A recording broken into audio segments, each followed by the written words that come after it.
Black people, all people, good evening. David McGuire here, AOS Podcast Episode 4. We're excited to be here. Got my boy Doc with me. Our boy Ball, he'll be on in a minute, but it's Episode 4, man. Doc, we made it to Episode 4, man. 4 episodes. Hey, they ain't knocked us off the air yet. They ain't knocked us off yet. They ain't knocked us off. Somebody might have to today. Somebody might have to. It's about to be real. It's about to be real. Absolutely. If you're just tuning in, first time listening to the AOS podcast, first we want to welcome you and thank you for our faithful listener and followers. We want to welcome you and thank you. If you haven't done so already, I need you to do a couple things for me. First, go to Twitter, follow us at the AOS Podcast 1. Go to our Facebook page and follow us at the AOS Podcast, and then subscribe to our YouTube page, AOS Podcast. For our new listeners, check out that YouTube page because I want you to catch up on our last 3 episodes. Want to shout out the Trailblazers. We have A Black Hands for putting it on for us. We appreciate you. We're going to make sure we represent. But tonight, we're going to have what we like to call a Greek Civil Rights Council. That's what we're going to do, right? And so I'm going to represent Alpha Phi Alpha. Doc, who you represent tonight? We representing the one and only Phi Beta Sigma Fraternity Incorporated, Blue Phi. There you go. And then when Ball hop on, I'm going to give Ball his shine to represent his organization. But tonight, we got some things we're going to talk about. So we're going to talk about Greeks in the Civil Rights Movement because it's timely with everything going on. This is the 57th anniversary of the March on Washington, and I Have a Dream speech, and we got folks right now marching on Washington, so we definitely appreciate that. But we're going to have our own council because there are things we need to talk about. A lot of things happening, not just with us personally, but a lot of things happen in society. We just want to have this time to talk about it. So again, comment. We'd love for you to share this video, like this video. We're going to try to do numbers on this video. So comment on the video. We'll get those posted. If you represent a Greek organization, I want you to jump into the comments, represent your organization for us. We're going to jump right in. So, Doc, look, it's been a week for me. School's going great. Let me just say that. We're now in our second week of in-person, so school's going great. Shout out to the team at Tinley Summit in Indianapolis. But for me, so there's an organization that came. I'm sure you probably heard of it. Some of you heard of it. It's called Surge. And so Surge is in Kansas City. It's in Chicago. It's in Oakland. And this is the first year it's going to be in Indianapolis. So, Surge is highlighting leaders of colors, Black and Latinx leaders in spaces to try to push conversations. So I applied because they're coming to Indianapolis, and this is finally something that our city needs. And we have some educators of color doing the right things and leaders of color pushing the conversation, but we needed somebody from the outside to help push this conversation. So, like everybody, I was excited about Surge. Shout out to Doc Charles Cole, who's a Surge alumni. My homegirl, Tanisha Peoples, and Jadon Hemingway, who told me all about Surge. So, man, I applied, dog, right? And I knew it was legit because, wait a minute, got my... Bo, what's up, man? Ball's in the building. Ball sound ain't working, though. Your sound, hey, got that... Still mandatory reporting. Yeah, here we go. Here we go. You go. I'm in. Hey, what's that shirt you got on, Ball? That's what you got on. Like, what is that? Oh, there we go. We got merch, y'all. Anyway, hey, Ball, I was about to talk about Surge, man, but before we told folks, this is the AOS Greek Civil Rights Council, and so I talked about my frat. I told them who I'm representing. Doc told them who you represent. Let the folks know what frat you represent tonight. Oh, well, gentlemen, I apologize, but I don't represent the greatest fraternity in the world. The Omega Psi Phi Fraternity Incorporated out of Howard University, the first African-American Black Greek fraternity founded at a historically Black university. That's what we doing? Right? That's what we doing? That's what I'm just saying. Right? I'm just saying. Hey. I'm just saying. Wow. You know what? Let's put a button in that. We're gonna come back to that. Okay. I got some stuff I want to say. But I'm representing the Qs. There you go. So Barman, I was telling Doc, and I'm telling you and telling everybody that's listening about my Surge experience that happened to me this week. So as I was saying, I applied. It was a rigorous application. I mean, I submitted my application in like June, right? We just found out in August there was like a 3-day 4-day application interview process, man. and I didn't get in. And this is why I'm salty I didn't get in. Indianapolis is not Oakland as far as leaders of color. It's not Chicago. And I don't even think it's I don't know much about Kansas City, but I don't think it's Kansas City, right? And so when I think about not getting in, and listen, I know most of the people that got in, congrats to them, shout out to them. This is not me bashing them. I just got some questions because I believe in the work that I'm doing, and I just want to know why to get in. So I reached out to them, right? Because they told us, if you don't get in, reach out, and we'll give you some feedback. I found out how to get in on Tuesday, sent the email that day. It's Friday. I ain't heard nothing. To me, that's fishy. I'm just going to say it, a little fishy. I want to know, because if I did do something wrong, I want to know how I can do better for the next time. But I will say this. I'm not applying the next time. I'm not. I'm not applying. And people say, are you salty? Hell yeah, I'm salty. Hell yeah, I'm salty. Because I stand on the work I've done. I stand on what I wrote my application and what I believe in. And I'm trying to figure out, man, how they feel I wasn't one of the necessary 15 or 16, whatever it is, to get in. So I got issues. Now, I'm going to say my piece on here. I said my piece on Twitter. But I got questions. I'm not concerned. I still believe in the organization. I just got some questions of what is going to happen in Indy because I'm not a part of it. But I say this, though. I don't need no organization to back me. I've been doing this without an organization backing me, just my school and my belief. I didn't have some fellowship and all that. And so probably what I'm going to say is going to get me in trouble in Indy because that's how people are. They roll in cliques, and you can't talk about the clique. But I said what I said, and I'm doing the work for the people and with the people. So I don't give a damn how people feel about it. But I'm not applying next year. My question for you is, though, because, after this show do numbers and the word get out there, and Serge call you next week, like, hey, we made a mistake. We saw the show. We want to put you in. You going? You going? No, I'm not. Whatever. No. Whatever. Listen, man. Listen. The one thing. Well, that's what you want. No, it was what I wanted, but I wanted to get in the first go round. Don't give me no sympathy because you got heat and pressure. That's cool. I'm good with it. I'm dead serious. Which is why I'm not applying next year, because honestly, by the time we get to next year, man, I might not be there.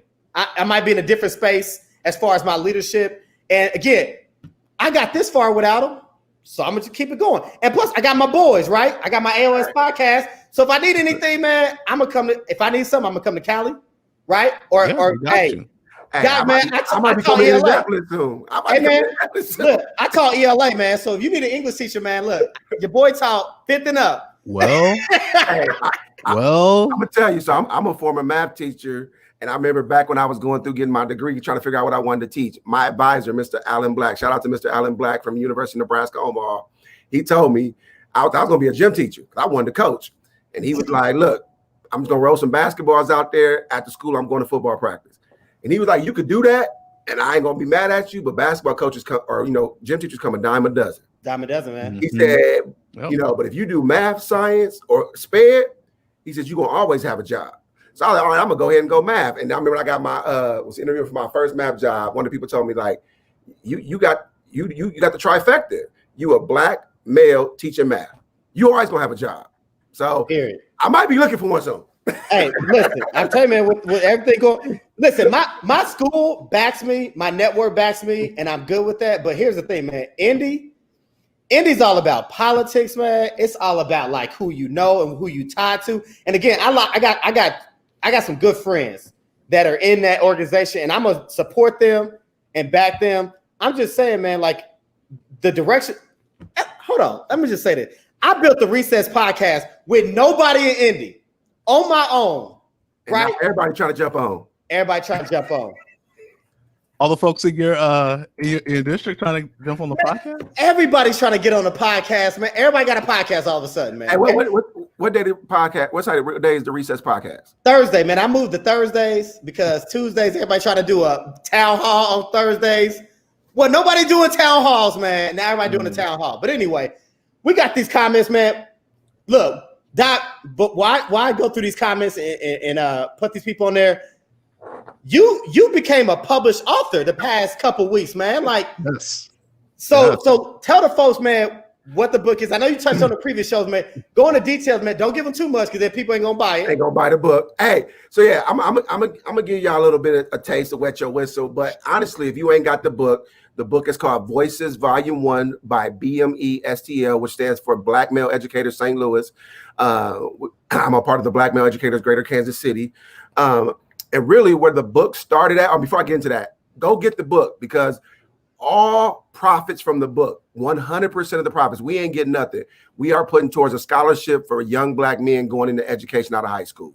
So please go get the book to support that cause. 100% of the profits are going towards scholarships for Black males going into education coming out of high school. So please support the book and go pick up a copy on Amazon. When we dropped the book dropped, I think it dropped when I was doing the road show in New Orleans. It dropped that week. We were the #1 book on Amazon, the #1 new release book on Amazon for educational policy and reform. The book is taken off. So to kind of give you the background of the book, and I'll take you from the back up until what happened this past weekend, and that's why we had to reschedule the show. Mr. McGuire had some daddy duties, and I had some traveling issues. But so pretty much back in late May, early June, I was asked to speak at the Missouri Leadership Academy end of the year ceremony. And I was a part of the Leadership Academy 35th cohort last year. Met some amazing people. Some truly amazing people in that program. And I was asked to speak, and basically the keynote speaker was speaking on grit, grace, and gratitude was the 3 topics. And he asked, 3 different people to speak on one of those. And I happened to speak on grit.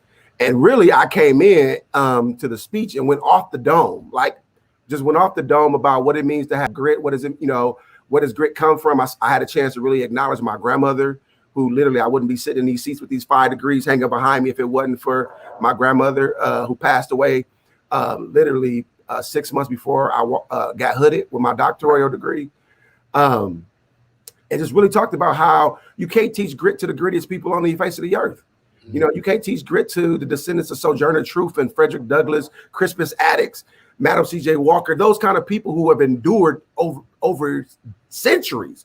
That grit is just a part of us. It's who it defines us. And really, it just kind of, like I said, went off the dome and didn't know that some people that was a part of my Leadership Academy cohort was actually recording it. And we was on a Zoom call. Like, they had their phones out recording the Zoom call and start sending it to me and was like, dude, you need to put this in an essay and get it published or something. Like, people need to hear this. So at the same time, nothing happens. I feel like God doesn't do one thing at a time. At the same time, my boy, Dr. Howard Fields, who's out in St. Louis, he was putting together this project called Voices.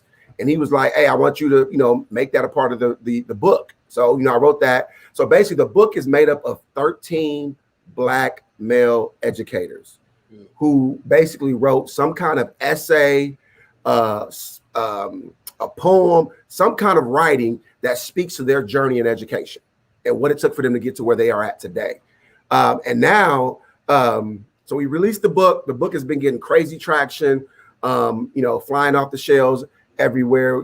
So last Saturday, I was in St. Louis. We had a book release party and a signing. And I literally probably signed 200 books. Ooh.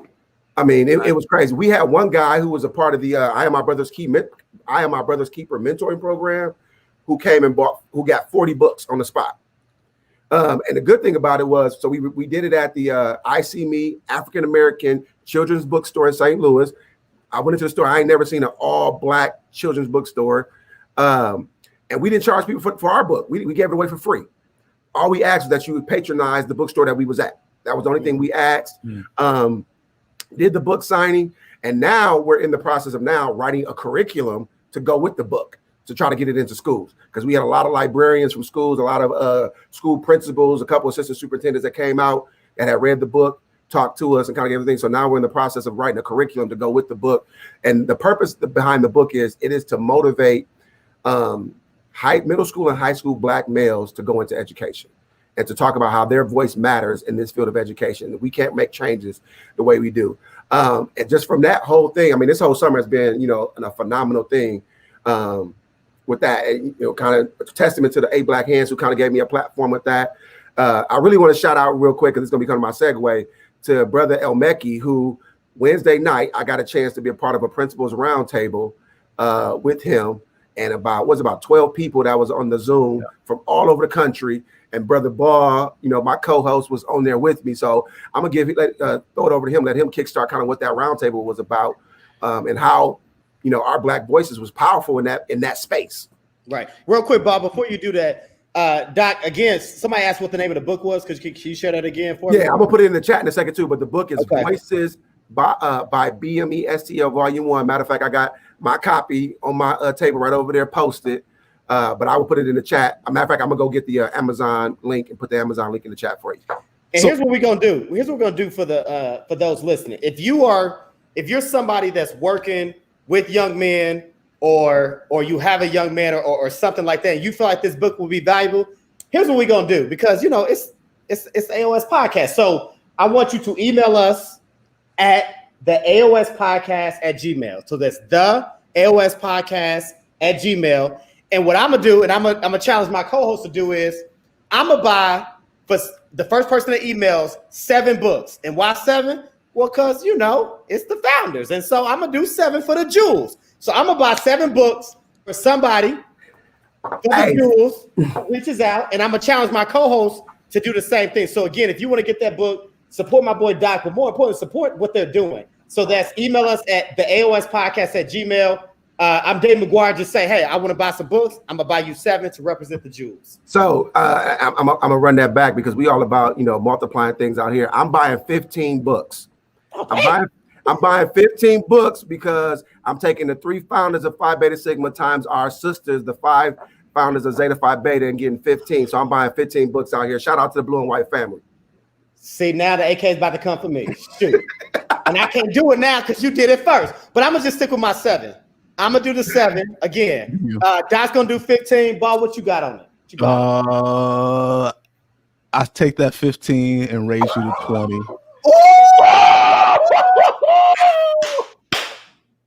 There you go. So, you know, I gotta represent my frat. So you know, those that know the cues know there you with go. 20. So yeah, look. so we got you. So please reach out to us so we can support the book. That's and we can 2 books up for grabs.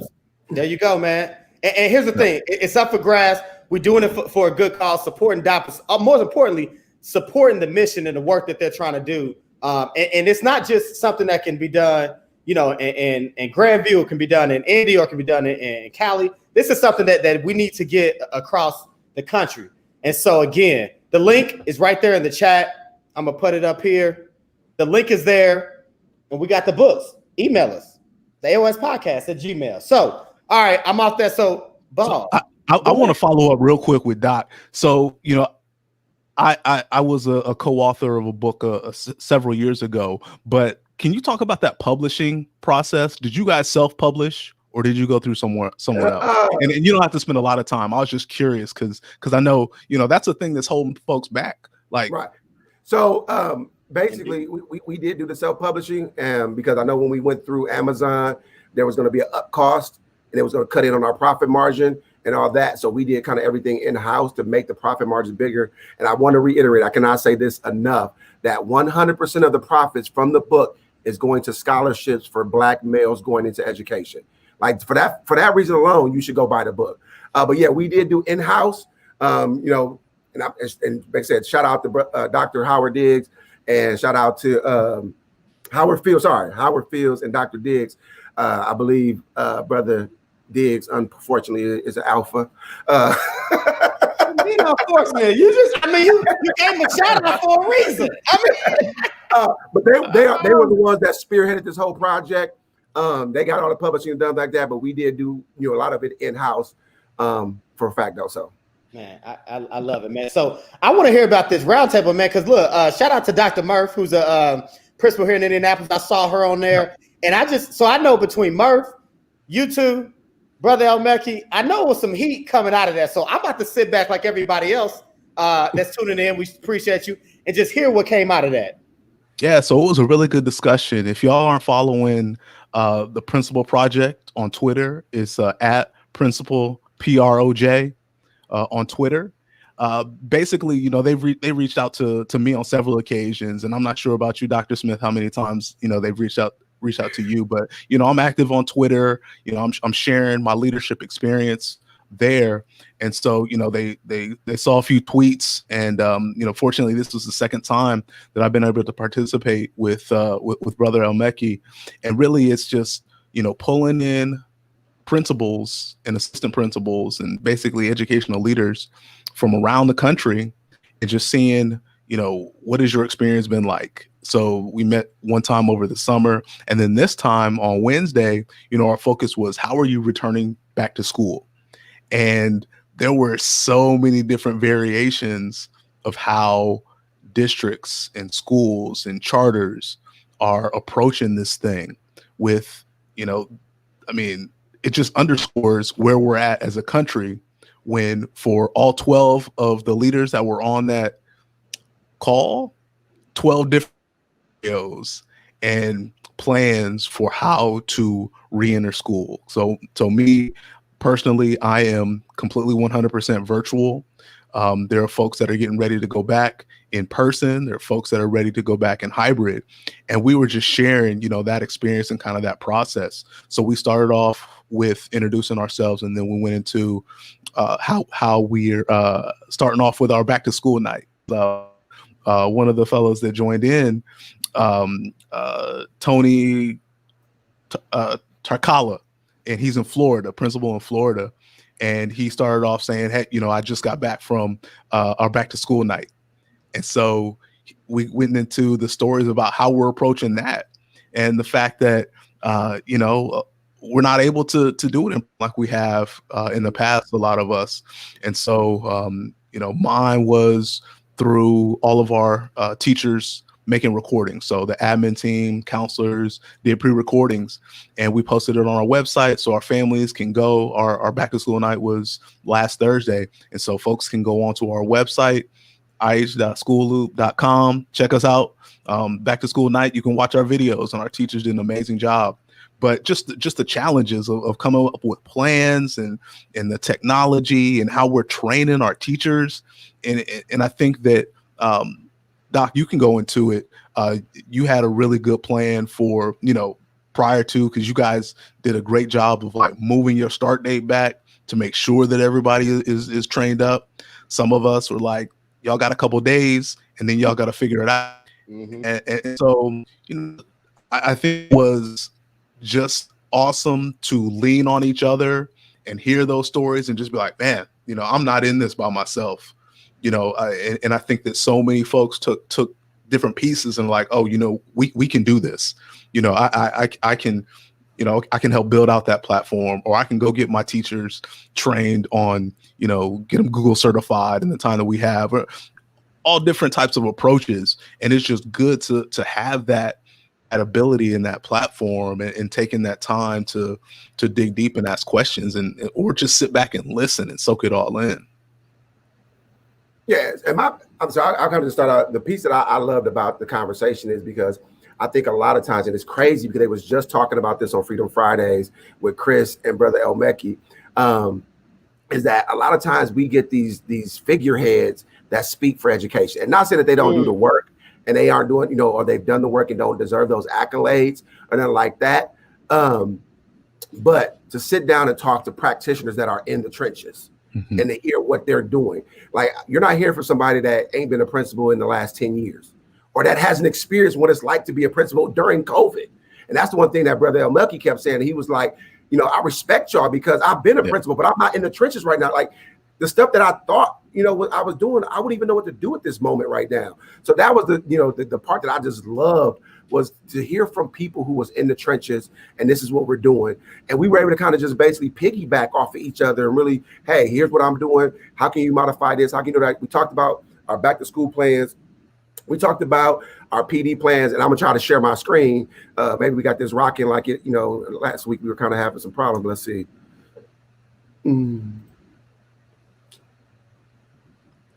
Yeah, and I think, just to go along with what you were saying while you're bringing that up, Doc, that, you know, stuff that were challenges, you know, just a year and a half ago, like we would take those challenges in a heartbeat, you know, based on all the different intricacies that we are facing right now with, you know, trying to manage technology distribution and technology issues, and just trying to level the playing field more so with all of our students. You know, do you have that Wi-Fi? You know, are you to get food? You know, all those different things that go along with the challenges of COVID just aren't things really had to dive into.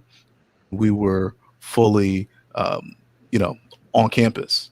And I think it's important, and Doc, I got it on here, so just let me know when you want me to cue it up. But I think it's important when you talk about that conversation that you all had, because a lot of times in our own cities, we have these conversations, but it's always good, man, to talk to principals and leaders in other cities who are experiencing something similar, because this is probably the one thing that we all jointly, no matter what city or state that you're in, that we all can come around and say we're all trying to figure out how we reopen safely or how we survive virtual learning, right? And I think this is one of the first times that I can think of in history and education where we all had to think about, you know, what it's like to open a school during a pandemic, right? Like Katrina was isolated to like New Orleans, Texas, right? But COVID, man, it's across the country, and we all got shut down, and we're all trying to reopen. And so, and before we go to the plan, and one thing I want to highlight that Sharif talked about at the beginning is like everybody across the country is opening up a brand new school because things we're doing weren't done before this year. Matter of fact, I just shot my welcome back video today, and I told my parents, like, this is a school year unlike any other start of any school year we've ever experienced, anything like that. And then, like, just the other challenge, COVID is just one challenge. There was a guy on there from, I think, Northern California that's dealing with the fires up there, right? And his school's an evacuation zone. Like, how are you dealing? You know, so COVID is just one thing, but how are you also dealing with that there? But if you could, Dave, go ahead and cue that up. And this was basically our plan right here. Basically, our district, fortunately, I mean, we was blessed that we pushed school back till September 8th. We were supposed to start this past Monday, but early on at the end of July and beginning of August, we decided to go ahead and push school back to September 8th. And then we brought teachers in at about the same time. And we were basically just finished up week 1 of straight PD. PD and planning, and this is the plan for my building specifically. Basically we went through, and the first week we really highlighted Canvas. Canvas basically is the online platform we're using to house all of our content that we're delivering to kids, as well as communicating to parents. So we kicked it off with getting started with Canvas. We actually kicked it off with a breakfast, a grab and go breakfast, and I did my welcome, set the priorities, and then we just went into Canvas training, really getting teachers on how do you build modules, how do you do quizzes, like really giving them a whole day and a half just around how to run Canvas. And then from there, we started to go into how does Canvas work with Google Classroom? How does Canvas integrate with Zoom? On Wednesday, we started looking at PlayPosit, which is another app that we use, kind of like to help, another app we use to give asynchronous instruction to students. We talked about what are essential standards in accelerated learning. You know, we went into all of that. And then today we capped it off pretty much with a day of planning and collaboration, you know, with everybody to kind of sit down and really start to map out. Now that we, know what school's going to look like, how do we actually make that look? How do we map out what day 1 on September 8th is going to look like? You know, building in those get to know you, understand students' expectations, things like that. And then all next week, once again, we get into more, planning. Of course, you got to do convocation. Everybody got to do convocation. But the one thing that we wanted to do is, now that we've showed teachers how to do Canvas and what it can look like, all of our PD going forward, we have put in Canvas so they can start to practice with it and see what it's going to look like from a student side of things. So we really try to give them the training, but then also let them use it from the student side. So as they're building things, they know how students are going to be interfacing with the program. And then next week we have Learning Science Institute coming in, and they're going to do some training around relationships, routines, and rigors from a virtual platform. So what does that look like virtually? And then also they're going to talk about how do we monitor and verify learning from a virtual standpoint. And then you can see right after those PD sessions, we have times for teachers to sit down and have those conversations. Okay, now that we got this training, how do I take this and implement it into what we're trying to do around the building? And then Wednesday, once again, try to give them some more planning a collaboration time so that when September 8th comes, they can hit the ground running. And then you see on Thursday, August 3rd, principal check-in. We're going to talk about social justice. We're going to talk about what's been going on this summer. You know, the Black Lives Matters movement. What does that look like? When our students come back and start asking those questions on, you know, what just happened in Wisconsin? How do I give my teachers the vocabulary to be able to have those conversations? Because some of my teachers don't have it right now. So, like I said, we were blessed to have these 2 weeks to really hone in and get teachers prepared. It has really taken down anxiety. Right in the pre-show, you know, Dave, we was talking. I read you some of the emails that my teachers sent me about how this week went. They are so appreciative of being able to kind of know exactly what things are going to expect. I got thank you emails today, and they just found out today our whole virtual plan changed today.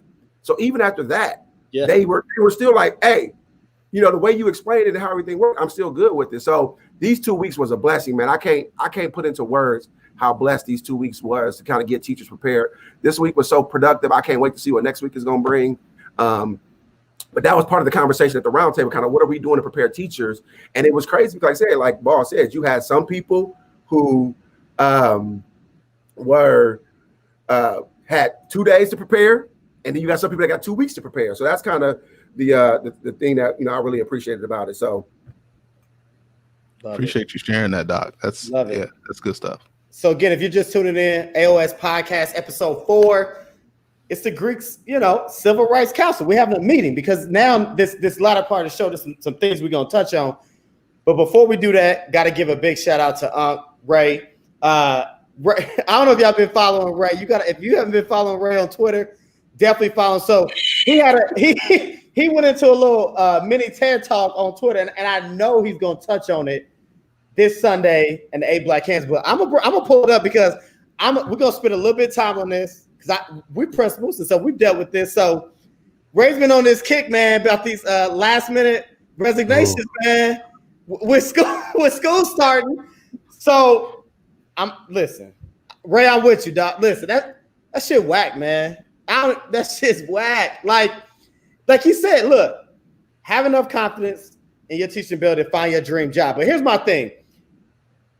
If you're not happy, you knew you wasn't happy a month ago. Don't try to drag this on, drag our school on because you're trying to find a job. So I'm gonna stay here while I find a job. Because then when I find my job, I'm a dip. Now you done put us in the hole and put our kids in the hole, and that shit whack. Like it is. And so I commend some of those districts that make people hold people for 30 days when they try to resign. At first I wasn't on it, but when you experience like somebody resigning like the day before school starts or a couple days before school start, man, it's that stuff right there, man. That puts kids in a bind. That puts you in a bind because now you got to change your master schedule because you probably got to move classes around or combine some classes, and it puts everybody in a bind. So, real quick, Ball, Doc, if you've ever experienced it, like real quick, man, like what's your experience on folks leaving, like last minute resignations, if you've experienced or seen it? So I haven't experienced it, but you know, I think in this time, like that's a real thing. Mm-hmm. And you hear folks, you know, chirping about it, about wanting to, you know, let me see what my schedule looks like. And then, you know, I might make a decision. And I think it's wild. It's, you know, it's pretty selfish to do that, to hold your school up like that, to hold your students up like that. But then I'm a kind of flu.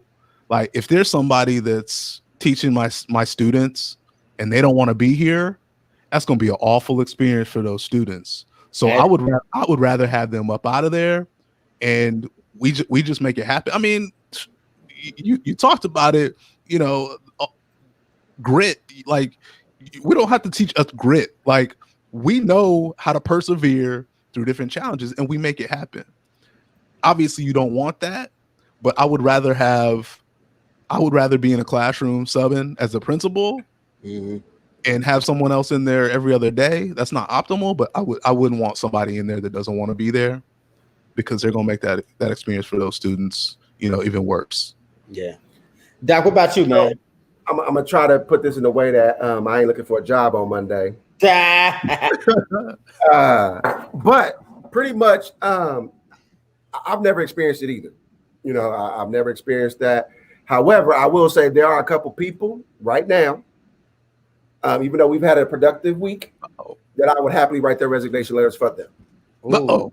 Wow. So I'm gonna keep it 1,000 with you right now. Like wow. I would have, and like Boss said, you know, if you don't want to be here, don't be here. Let me tell y'all. So I told y'all Monday I did my set the stage speech.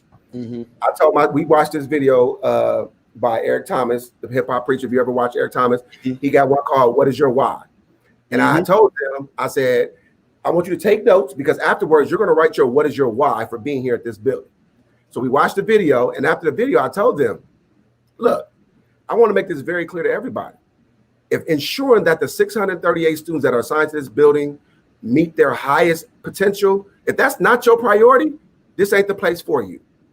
And like I told y'all on day one, when I was a first year principal, I'm gonna tell y'all on day one if I'm a second year principal, this bus is going to Chicago.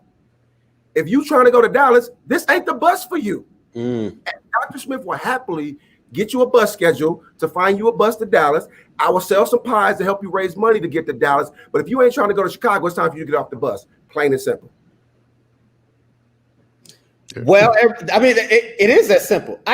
Again, man, I've experienced that. I've had a teacher literally quit the Saturday before school starting on Monday. But then in the process, is she telling me it's weighing on her and all this other crap, man? I ain't gonna say it's crap. Anyway, she said, I've been wrestling with this for a couple months now. What?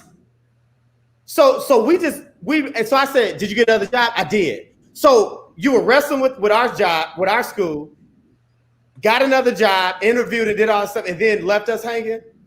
Mind you, she wasn't the best teacher, right? But still, like, there were kids that were looking forward to having her, right? Because she had built relationships at the time she'd been there. And so the kids that did have her were probably slightly crushed. But again, if you're terrible, I get it. But I'm just saying, like, she should have said, hey, Ms. McGuire, you know, back in June, I'm unsure if I want to return. I'm on the fence. I'm interviewing. I just want to give you a heads up. Cool. I respect that. Let me start planning because that's what you're supposed to do, right? Get some people in the queue. Get some people in the chamber. So if you do, I can bring somebody up instead of just leaving me hanging on the Saturday. And don't get me wrong. I mean, it puts a strain on your building when that does happen, or if it does happen, it will put a strain on your building. But you know, some people, it's probably better to have that strain than have them sitting in front of students. True. And I told my staff, like, my kids, my sixth graders only get one sixth grade year. And if you ain't here to do the right thing, that's going to put my sixth graders behind, which is going to burden my seventh grade teacher, which is going to burden my eighth grade teacher. So, I mean, it puts a strain on you, but if you don't want to be here, don't be here. Like, true. I can't put it no other way. True that. All right, look, fellas, so here's how we're going to do the rest of this show. Because, again, this is our Civil Rights Council meeting, and we want to also highlight our own organizations. And I know we spent some time researching and things like that. So before we got some questions that we need to address, and we're going to get to that, but I'm going to give each of y'all the solo screen. And here's what I want us to cover. I want us, highlight those in our organization and history that is done right by the Civil Rights Movement. But in that, man, there's a lot we need to talk about. Another black man shot. Fortunately, he didn't die, but now paralyzed. And then they handcuffed him, which is a whole nother story, right? By the police. Just here in Indy last night, a black woman was shot and killed by a security guard, right? So there's a lot happening, and we got the March on Washington. So here's how we're going to do this. I'm going to give each of y'all the solo screen, 5 to 10 minutes, right? Talk about your organization, what they've done in the fight, but I want to hear from you with everything that's happening, because I think that's why folks tune in as well. They want to hear from our perspective. We are black men. We are fathers. We are leaders. We're educators, right? And people want to hear what we have to say about everything going on. So we're going to go in reverse order of how our organization started, which makes me go last because I'm the first.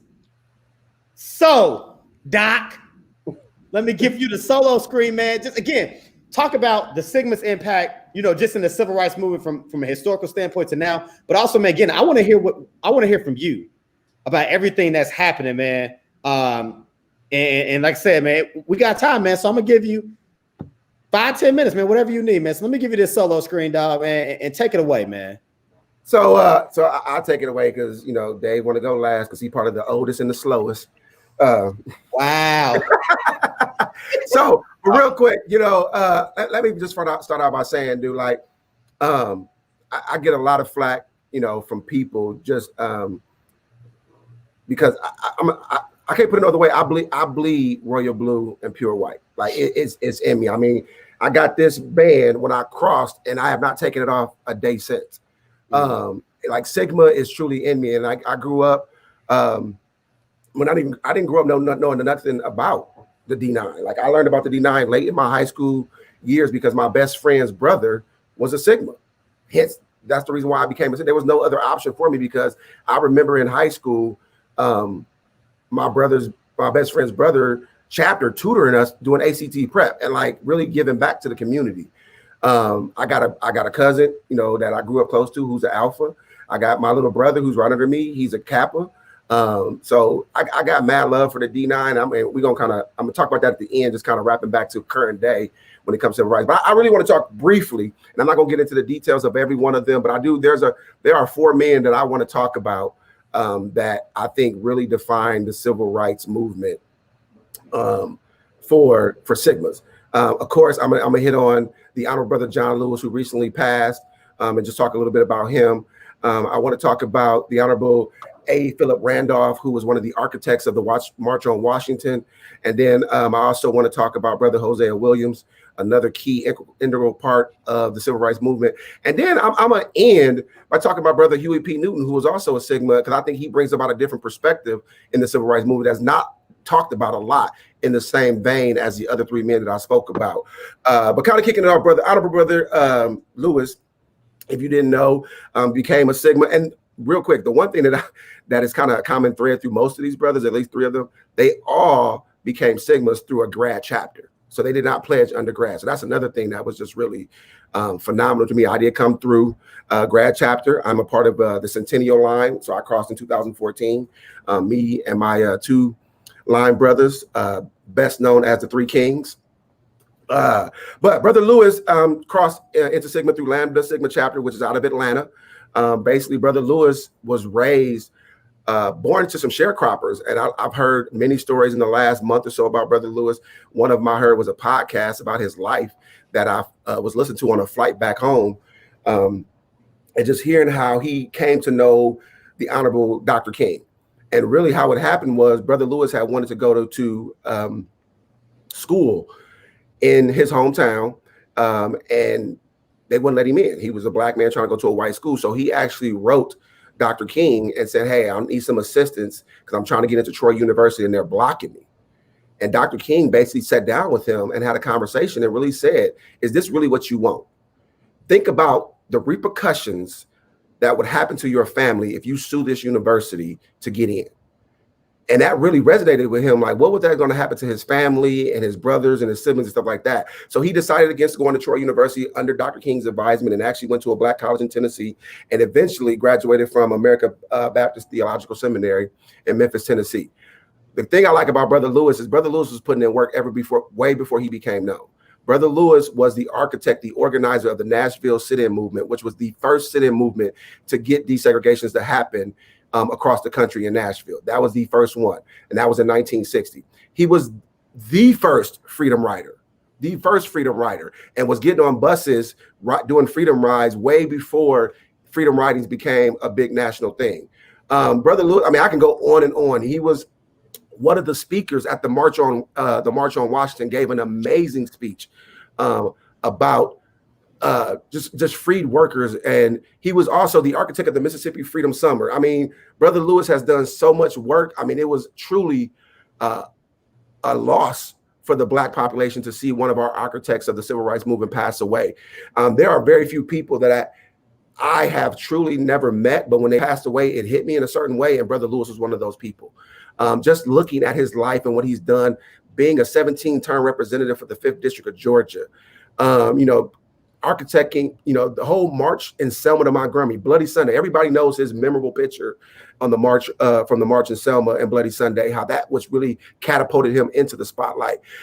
So big shout outs to Honorable Brother Lewis. Honorable Brother Lewis is a part of our Distinguished Service Chapter, which is the highest honor bestowed upon any member of Phi Beta Sigma fraternity. So much love and respect for Honorable Brother Lewis. Brother A. Philip Randolph, another pioneer in the civil rights movement. He crossed into Sigma in the Iota Sigma chapter, which is out of Richmond, Virginia, another graduate chapter inductee.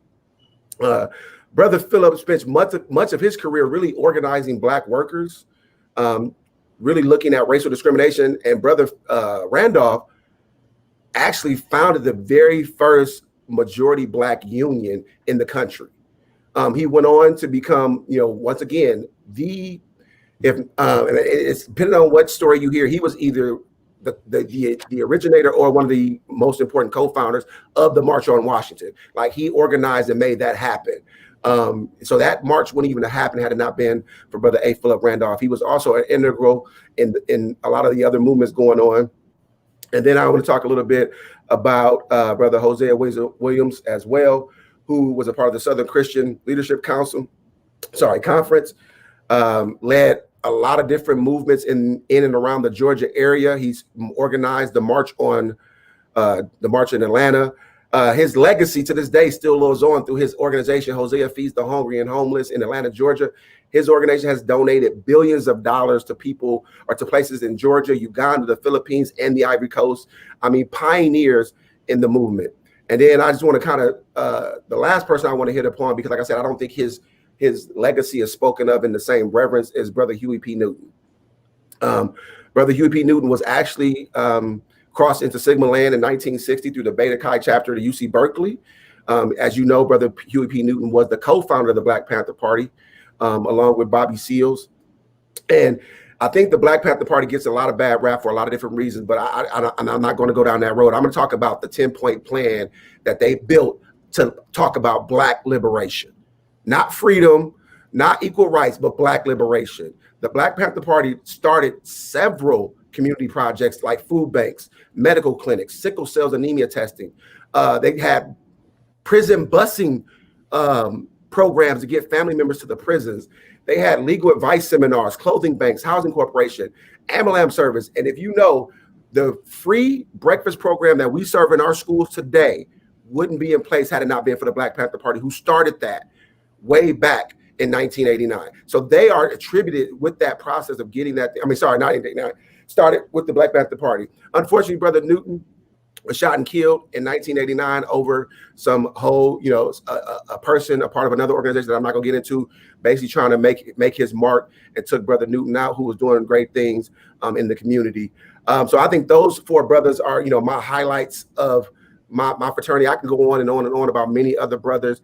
I would be remiss if I didn't mention the Honorable A. Langston Taylor, the Honorable Charles I. Brown, and Honorable Leonard F. Morris, who was the founders of our fraternity and wouldn't be here today. There would be no Sigmas if it wasn't for those three men and their vision back in the day. And I just want to end a little bit with kind of what Sigmas are doing today. And I'm gonna be quite honest, I really don't feel like, besides getting a shout out by Senator Harris with the AKAs, some of the stuff that the mayor in Atlanta is doing and getting some Delta recognitions, I don't see a lot of the D9 organizations at the forefront of the civil rights movement, of the Black Lives Matter movement, like they were during the civil rights days. And part of that, I think, is because over time, people who join fraternities, and this is just my own opinion, especially at the undergrad level, they pledge chapters and not the fraternity. So you have a lot of brothers walking around that are letter wearers and not really putting in the work that the fraternity was founded on.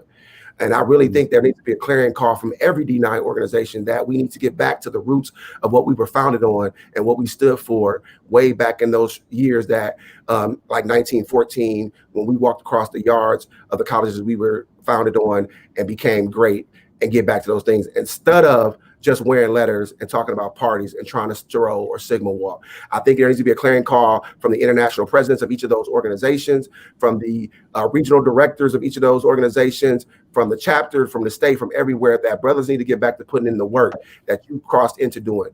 You might have had fun in college, and I'm glad you did, but we are here to put in work and lead the next generation of young men.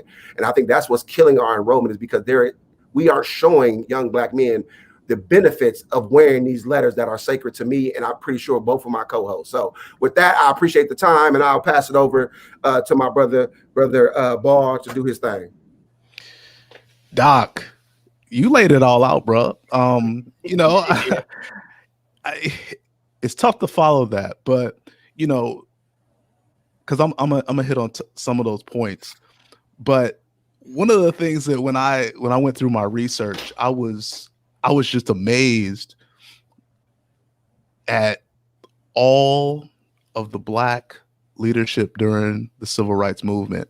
You know, we had a list of folks that are members of all of our organizations, and I'm not going to get into everyone's, but it was just so powerful. I mean, I spent a couple hours just like, wow, they did this, they sacrificed this, you know, for us, for a legacy of us. And I just, you know, I just want to give it up to every member of the D9 that, you know, during that time period, the 50s and 60s and 70s, and I mean, today, you know, just put in the work to lay the foundation. Because I was going through, and, you know, I was just, you know, did a quick timeline of all the significant events during the civil rights movement, starting in 1960 with SNCC in the sit-ins in Nashville and in North Carolina and Greensboro, and the young people in college that were stepping up and doing that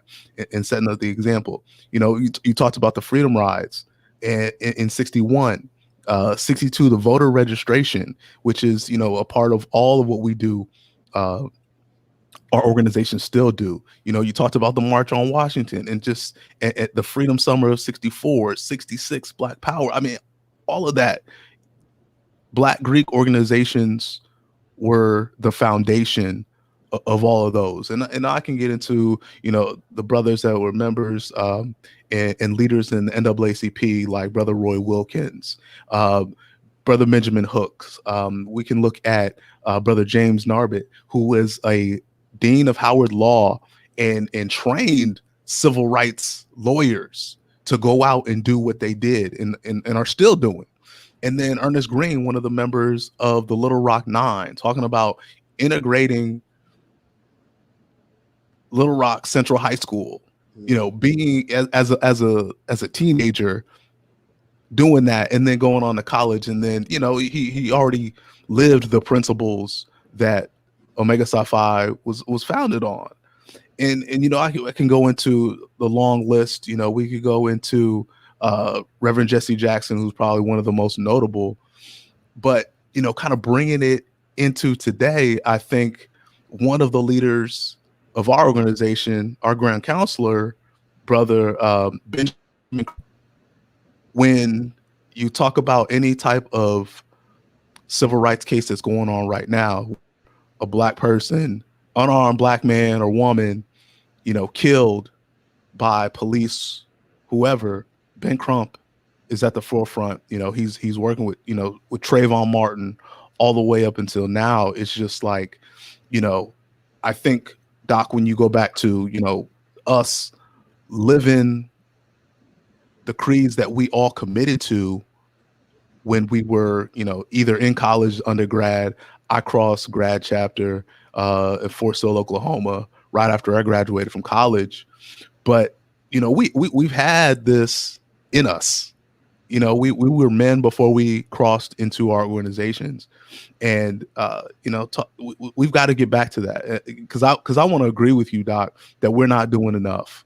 I think about all of those men that sacrificed, that went to jail, that probably didn't get a bunch of jobs that they were qualified for because they were considered troublemakers.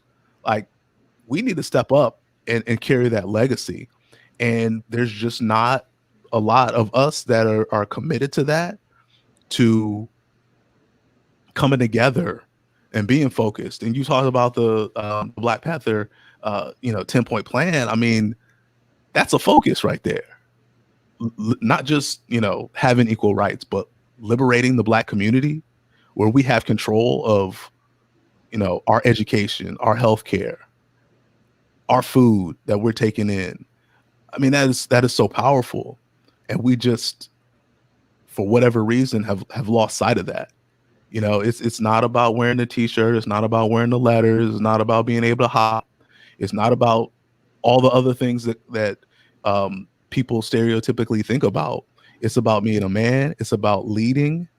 It's about setting the tone for that next generation. And I think, you know, us being black men, being black leaders in education, being men of, you know, of the D9, like, we should be setting the tone. These young people should be looking at us and saying, you know what, that's what I want to be. You know, that's what I want to lead through. You know, because we're leading through crisis right now, and we've really got to step up. We've got to unify. We've got to make it happen, so that this isn't something that our kids and our grandkids are living through, because it's taxing. It's so hard. And you know, Doc, you talked about, you know, what inspired you to get into the frat. I grew up in the frat. So I was born in '79. My dad crossed in '81, and so that Omega Psi Phi is all that I knew. And I've got my dad's older brother crossed, and then I have an uncle that decided to go Catholic. You know, we still love him. And, you know, my younger brother is a bruh now. So, you know, that's the legacy. You know, that's what we grew up understanding, that, you know, we were in this together, and growing. I mean, I was coached by the bruhs playing football as a youngster, and you know, I wanted to be that example for my kids and for the kids that I work with on a daily basis. So you know, that's a little bit of where I'm coming from, and you know, I just appreciate the legacy of all the D9, especially when it comes to the civil rights movement. Real quick, before Dave jump in with the oldest and the slowest. Yeah. Just real quick, I just want to put out this call.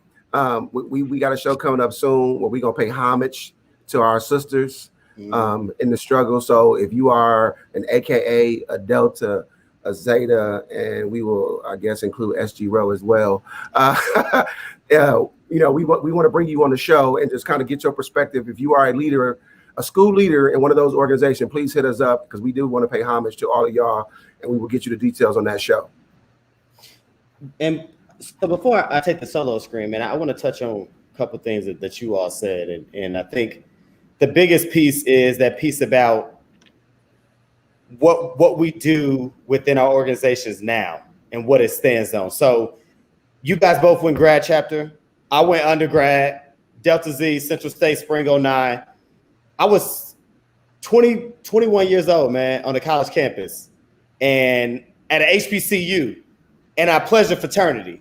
And anybody that's ever been on a college campus, HBCU or not, but especially an HBCU, and you're Greek, you know what that comes with. And I'm not even gonna sit here and tell you that when I pledged Greek, I pledged it for the right reasons, but I indulged in all the benefits that came with it.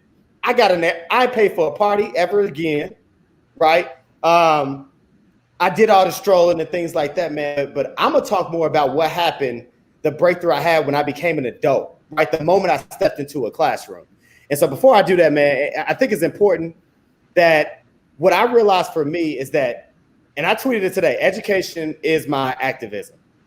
So I got to do this. So this was a picture taken today. So that the gentleman there is Anthony Wallace. He's our SPED teacher. The woman down squatting down is Tierra Willis. She's our 2nd and 3rd grade writing teacher, man. And I just hit them up, man. I was like, look, Friday is the March on Washington, 57 years celebrating I Have a Dream speech. And a lot of stuff has happened. What people don't know, man, there's a lot that's happened on August 28th. Look back in history. And I got a blog that's going to drop soon on indie.ed called Black Pain, Black Protest, and Black Progress, My America. And it's going to touch on the impact of August 28th in history. But I said, man, let's wear these shirts tomorrow, right? And it's just the three of us, right? Because like most of my staff is Black, but when I think about like this movement, we constantly are group texting each other, man. But education, man, and school, man, that's my platform. Just like the NBA and Brian got his bubble, man, the classroom in our schools is our platform. And I thought it was important because, again, I sat and I watched the RNC 3 days worth or 4 days worth, and I watched the Attorney General of Kentucky get up there and talk, man, and you yet to still arrest these men that murdered this woman in her home.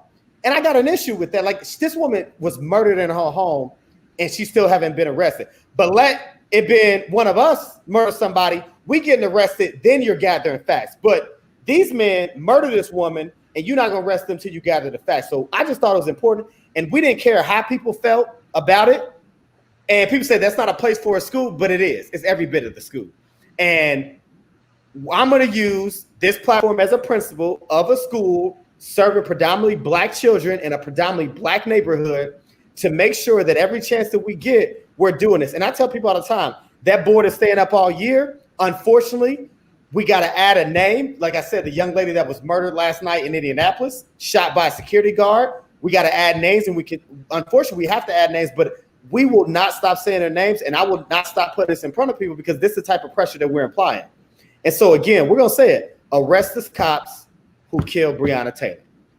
And I wanted to share that because it's going to segue in a little bit what I want to talk about. So I am a member of Alpha Phi Alpha Fraternity Incorporated, and I'm going to spend my time with two people.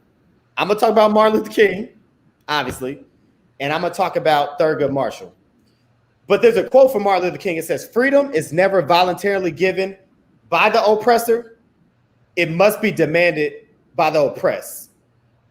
And I think the issue with what everybody's happening in our world is because finally, everybody, Blacks and white, are no longer asking, but we're demanding. And I tweeted it last night.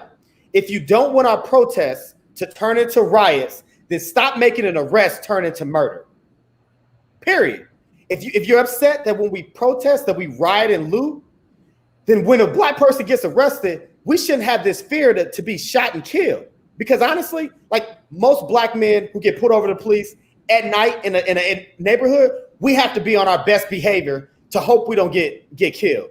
We can't reach for our glove compartment or reach for, in the dark because they might draw a gun on us and they're shooting us. And then they're asking questions, and what they're gonna say is, God forbid, I have a plastic knife from Applebee's in my car. You're gonna say I had a weapon to justify why you shot me.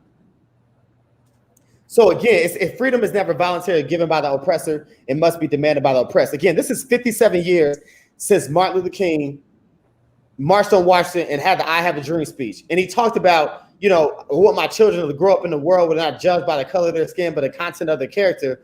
Yet our kids are still being judged by the color of their skin. They see our skin as their enemy so they can never see it as our friend. Or as Shannon Sharp says, right? You see my skin as a weapon, which makes you fearful of me, right? My Black skin is a weapon to you, which is why you scare me, which is why you're scared of me. And so I celebrate Martin Luther King because we all know Martin Luther King and what he stood for. He arguably is one of the most prominent names in the civil rights movement. He's probably one of the most prominent names in the fraternity. But it's important that today, 57 years to the day that he spoke, that we honor and recognize him, because some of the things that he did, again, got us to the point. And you may have your personal preference about his approach and everything like that, and maybe some of his so-called indiscretions as a man. But the man dedicated his life and he died for the cause, period. He dedicated his life and he died for the cause. It's just unfortunate that 57 years later, that I can't honestly say that we've made enough progress. Yes, we put a Black man in the White House. Yes, we have a Black woman on the cusp of being the vice president, but still we're having these same conversations and asking for these same rights that they were asking for back in 1963. But again, we all need to make sure that when I think about my organization, that when I represent Alpha Phi Alpha, scholarship, manly deeds, and a love for all mankind, it's about what I'm doing right now, how I'm operating as a school leader, how I'm operating as a Black man, and how I'm operating as a Black father. That's how I represent Alpha Phi Alpha. Am I overly involved in the chapter here in the city? No. Should I be? Absolutely. Probably should. But everything that I do day in and day out is to make sure that if anybody ever says anything about Dave McGuire, he's an alpha, that they have something good to say. That's how I'm representing the Shield. That's how I'm representing the organization. And to what Ball and what Dr. Smith said, that's what it's about. I got alpha tattooed on my arm. I got it the day after I crossed. So it stuck with me forever, for life, right? because I believe in it. And I joined Alpha Phi Alpha because I had Terrence Brooks and Artist O's and Ralph Carter and Jasmine Turner, who in a back gym at Central State University took the time to talk to me as a freshman and a sophomore about ways that I could get involved on campus. Didn't even touch on Alpha yet, but they just talked to me and took me in and looked after me. And so when the idea of pledging a fraternity came up, and I probably shouldn't use the word pledge, but join an organization came up, that's where I gravitated to. But I'm from Indianapolis, Indiana. So naturally, where did everybody think I was going to go? Oh, he's going to be a Kappa, right? He's from Indiana. It's not that many of us. He's probably going to pledge Kappa. But no, what I did was I went to the guys who I saw on campus doing the work. The guys I saw on campus that were leaders in the classroom, leaders on campus and off campus, and was handling business the right way, that was treating women with respect, that didn't use their shield to just get a bunch of women, who were doing nonprofit organizations and who was doing community service. That's what I gravitated to. That's what Alpha means to me. It's how do I represent that way? And yes, we strolled and we threw parties. The ice cream party was probably the dopest party ever, and I ain't gonna touch on that a little later. That's an after show conversation, but we had some of the best parties, man. But I remember the marches we did every MLK Day in January in the cold. I remember the tutoring programs we did, which got me my first love to decide that I really want to do teaching. That's what I remember about Alpha. And they talked to me about Martin Luther King and what he stood for, and why they were proud for Martin Luther King, not just to represent Black men in the civil rights movement, but why he represented the organization. And that's what I'm about. That's how I'm representing the organization. I got this tattooed on me, so I wear Alpha every chance I get. Every now and then I wear my Greek lettering, but I know that Doc and I know that Ball, that every day that they walk and they operate as Black men and Black fathers and Black educators, they are representing their fraternity, they are representing their chapter, and they are representing all those that came before us, the John Lewises, the Jesse Jacksons, the Martin Luther Kings. And like I said, we got a countless list of folks who represent our organization, but it's our job to carry the torch moving forward, and in hopes that we inspire the next Sigma, the next Q, the next Alpha in education, that they're gonna do the same. Stroll, party, throw up your sign, whatever you're gonna do, share your Alpha punch or whatever, do your Sigma walk, whatever hop as a Q, but make sure that how you represent yourself as a man, that's what it stands for in your organization. And the last one real quick, and I'm gonna just read it, right? It comes from Thurgood Marshall, and I think it's one of the most powerful quotes, and it speaks to everything he said. He said, the Ku Klux Klan never dies. They just stop wearing sheets because sheets cost too much. So I'm gonna let that sit there. That's all I gotta say on that, right? And so before we close out, I give you guys a space, man. I said my closing remarks, right? That the Klan, their sheets are in the drawer, but that don't mean they ain't stopped being Klans, all right? So again, Black people, take care of yourself, love yourself. Black men, protect yourself. Doc, Ball, final thoughts. One of y'all close us out. We're gonna get out of here on the folks. Ball, I'll let you go first, sir. Cool. I just want to say that I was trying to process everything that's going on this week. And, I was watching the DNC, I was watching RNC, and then I saw, what happened in Wisconsin. And,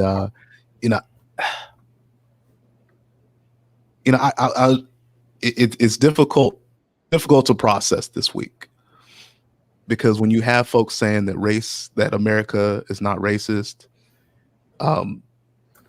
they're not seeing, the whole picture.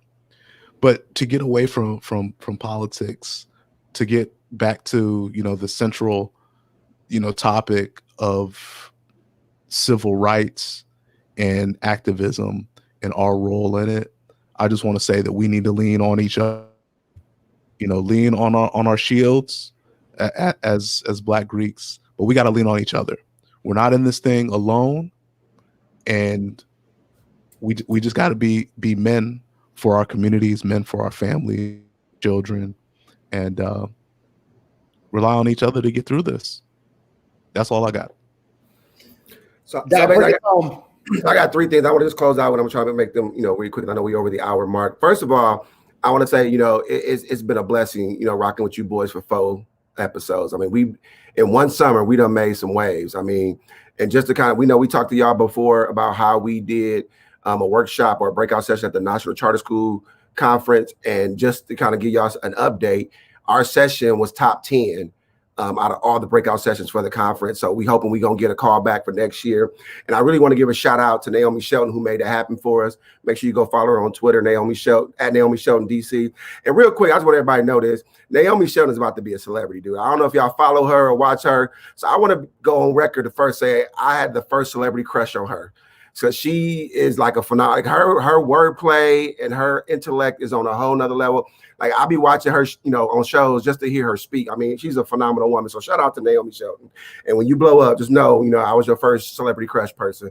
So, but then I want to talk, about some words of wisdom that I got from, one of the people that was a part of my process, Alan Pettigrew, one of my big brothers who now lives down in Tampa, Florida.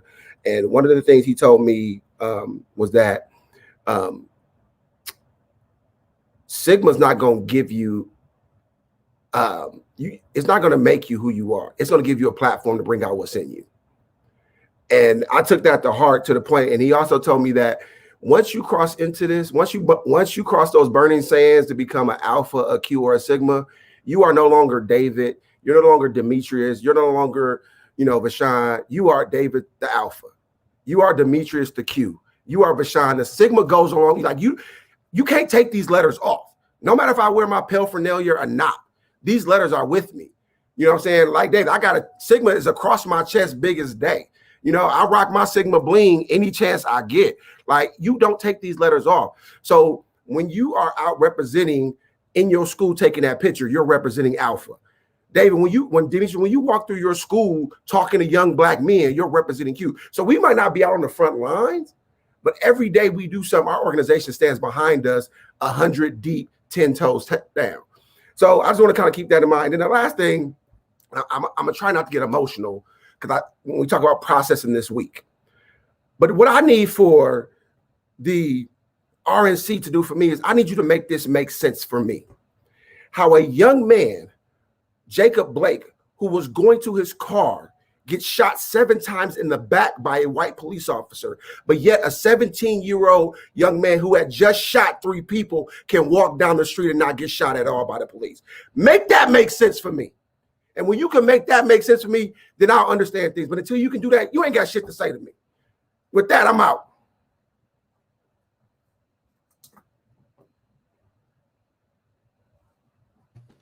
This AOS podcast, episode 4, we said what we said. The council's been adjourned. Thank everybody for rocking with us. Go like our page, subscribe to us on YouTube, follow us. I'm gonna get this posted because this is gonna get a lot of plays. So we're gonna make sure we share this. If you tune into the show, when we post the link, share this for the folks that missed us live. Catch us again. We'll give you a lookout, shout out next time we're on. Peace and love, brothers. Go, Mob.